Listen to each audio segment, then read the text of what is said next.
Challenge is an essential part of video games. It's the most common way of keeping the player engaged. This is generally conveyed through the game's obstacles. Its function is to stimulate the player's thoughts with ideas about solving problems, strategies, and skills. Fun is manifested by the power that the player has to confront these obstacles.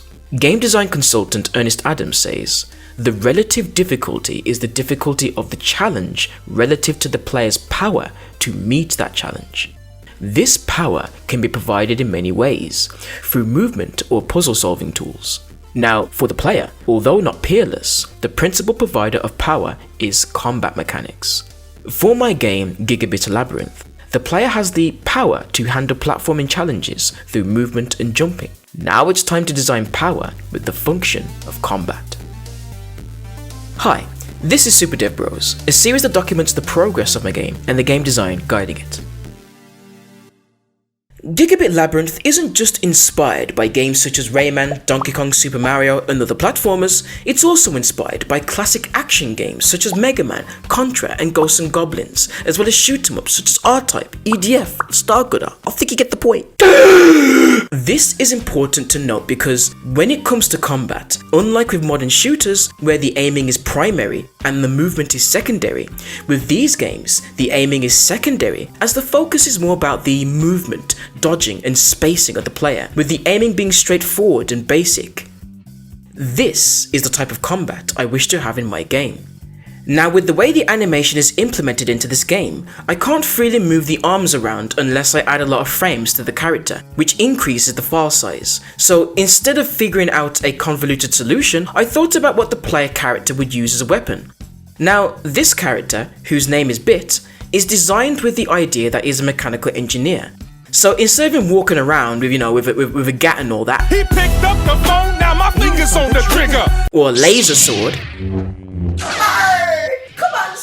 I decided that he would instead engineer a robot that would follow him around and do the shooting for him. So meet Chip the Aimbot, an armed and fully operational, free-ranged, flying authentic drone. Disclaimer, it is slave-ranged and only 5% drone. Will cause Skynet. Terms of services apply. Blah blah blah blah blah blah. This is the projectile that I have designed, comprised of voxels complete with its own animation. Now I want to make a relatively simple projectile that spawns, flies forwards, then disappear once it hits a surface or enemy or runs out of range. The best way to spawn something like projectiles is with object pooling. Now, object pooling is a design method that basically creates a set of game objects before the game's runtime and simply deactivates or activates the game objects required. Effectively, just recycling the game object and never destroying it. This is so that the game doesn't need to create new objects or destroy old ones while the game is still running. This helps to improve performance. Now, I didn't make the projectiles too fast in order to make it more visible, which actually added a layer of depth. You see, not only does the player get a clear image of the trajectory of the bullets, it also gives the player a clear understanding of how they need to move and aim. Now that the base mechanics are complete, it's now time to work on the game feel. To make the combat feel more satisfying, I used particle effects. Now, a particle effect or particle system is a graphical technique that simulates the complex physically based effects. Particle systems are collections of small images that when viewed together form a complex fuzzy object, such as fire, explosions, or weather. I added particle effects to illustrate a muzzle flash. This will visually show that you have unleashed power. I then added a burst of particles for when the projectile dies. Now, sound effects are certainly needed to help with the game feel, to illustrate the movement and the kind of object that's moving. Having 3 different sound effects, one for hitting a surface that it has no effect on, one for hitting an enemy, or for simply exploding, will clearly communicate to the player the effectiveness of the projectiles. Now, when the enemy dies, it explodes into cute pieces. Another feature is to add screen shake for when the bullet damages an enemy. This all in all adds satisfaction to hitting an enemy as it portrays an echoing impact. There is still an issue that significantly hinders the game feel from being satisfying. The issue is that it can be frustrating hitting targets, making combat tedious. This same problem is also prevalent in Super Mario 3D World, where aiming can be a bit quite cumbersome.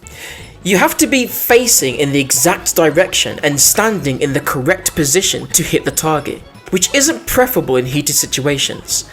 This means that you'll put more effort than necessary into aiming rather than maneuvering and positioning the character.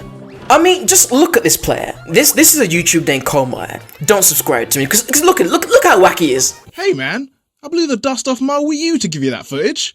You out here making me look worse than Mario's waistline. Get the hint?